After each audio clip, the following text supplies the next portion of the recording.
네, 마이애미 히트 동부지구 파워 랭킹입니다. 마이애미 히트는 뭐 어떻게 보면 최근 강자였는데 이 팀의 문제는 지미 버틀러의 건강이죠. 지미 버틀러가 건강하면 어느 팀하고도 막 붙어볼 수 있는데 지미 버틀러가 이제 나이도 점점 좀 들어가고 그리고 이제 생각보다 많은 경기를 뛰지는 못했어요. 그 최근 몇 년간 꾸준하게 많은 경기 소화를 못하고 있던, 그래서 어떻게 보면 뭐 카와이 레너드나 뭐 이런 선수랑 크게 다를 바가 없을 정도의 플레이 시간을 가져가기 때문에 결국은 이제 마이애미 히트가 필요한 순간에 지미 버틀러가 건강한가, 이게 이제 몇 년 동안 계속 중요한 이슈처럼 되어 가고 있는데요. 올해도 그렇게 별로 다르지는 않고 팀 구성의 변화도 그렇게 없는 상태에서 시즌을 맞이하게 됐습니다. 이제 결국은 이 히트 팀은 기존 선수들이 어떻게 더 발전을 할까, 그게 이제 간단하게 이 팀의 운명을 좌우할 수 있는 그런 얘기가 될 것 같고요. 내용을 일단 살펴보면 일단 마이애미 히트의 파워 랭킹은 8위이고요. 23, 24 시즌은 46승 36패의 좀 평이한 성적을 거뒀고, 오펜시브, 디펜시브 살펴보면 디펜스가 5위고 그 공격 부분이 21위여서 공격 부분의 효율이 상당히 좋지 않고요. 그리고 뭐 이렇게 이제 결국은 전체 효율 부분에서도 평균 정도밖에 되지 않고, 그리고 공격 페이스 자체 같은 경우는 이제 29위로 굉장히 나쁩니다. 이게 이제 결국은 하프코트 위주, 그 1대1 위주, 이게 이제 주를 이룬다고 보고요. 이제 속공 부분이 조금 더 높아진다고 그러면은 이제 팀의 공격 부분이 조금 더 상승할 수 있는 여지가 있고, 그 선수 영입하고 선수가 이제 팀을 떠난 부분은 이제 큰, 뭐 어떤 변화는 있다고 보기는 어렵고요. 일단 케일런 마틴이 그래도 조금 쏠쏠한 활약을 해줬는데 이제 잃어버린 부분은 좀 아쉬운 부분이 있는 것 같고요.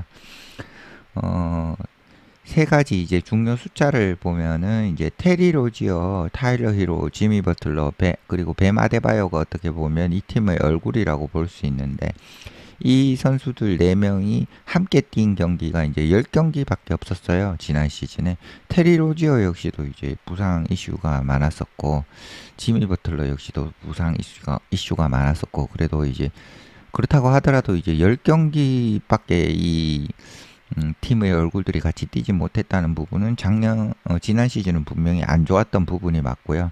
그리고 이 네 명이 같이 뛴 경우에도 5승 5패를 기록을 했어요. 아직 이제 손발을 맞추는 게 좀 필요하다.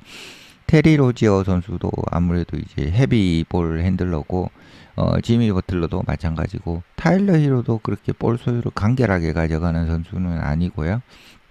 베마데바여도 센터 치고는 이제 그 하이 부분에서 툭툭 치고 들어가서 이런 부분들이 꽤 많이 있어서 이제 결국은 분배하고 그리고 위치 지정 이런 것들이 같이 이제 뛰면서 조금 더 날카롭게 다듬어져야 될 것 같고요.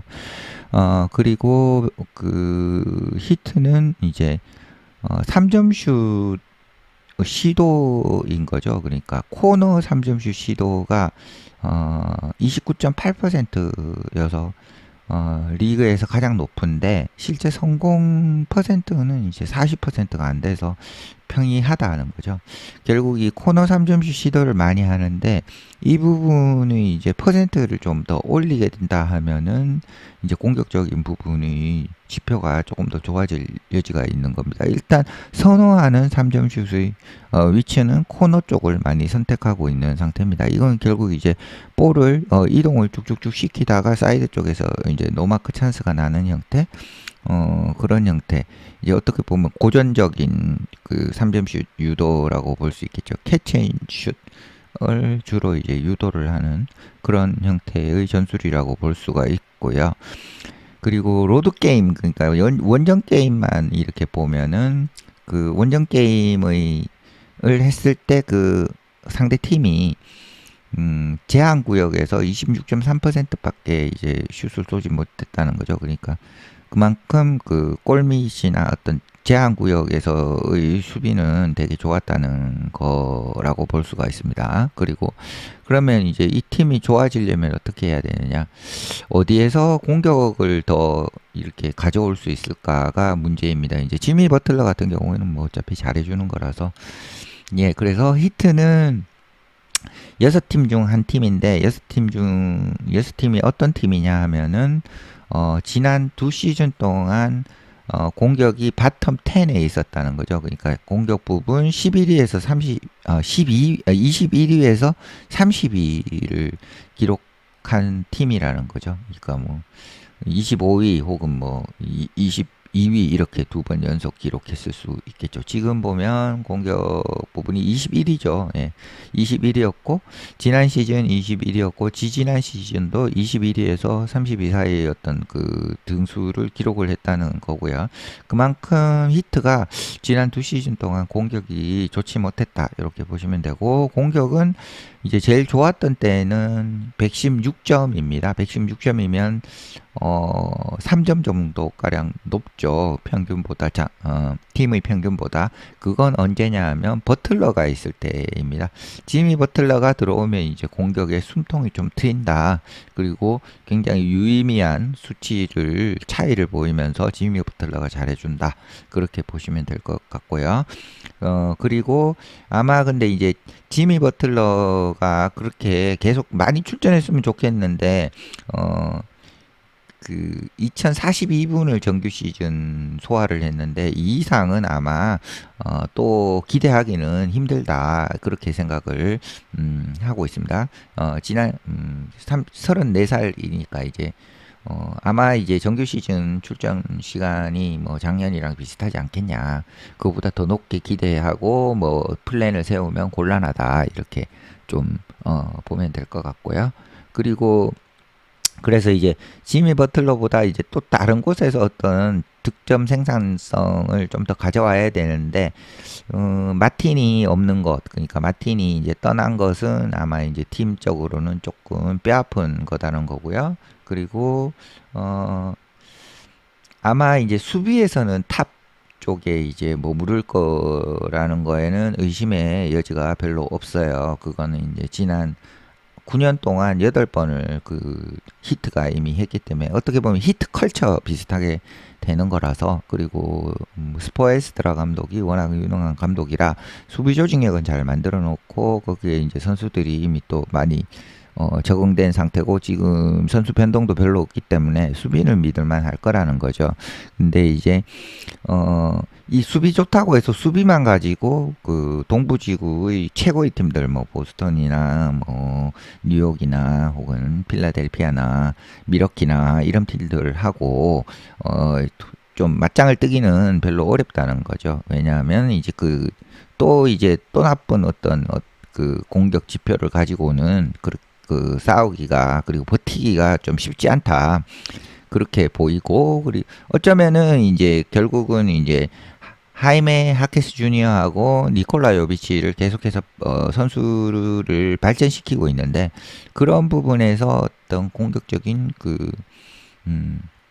개선 사항이 발생을 하지 않겠느냐 이렇게 지금 내용을 마치고 있고요.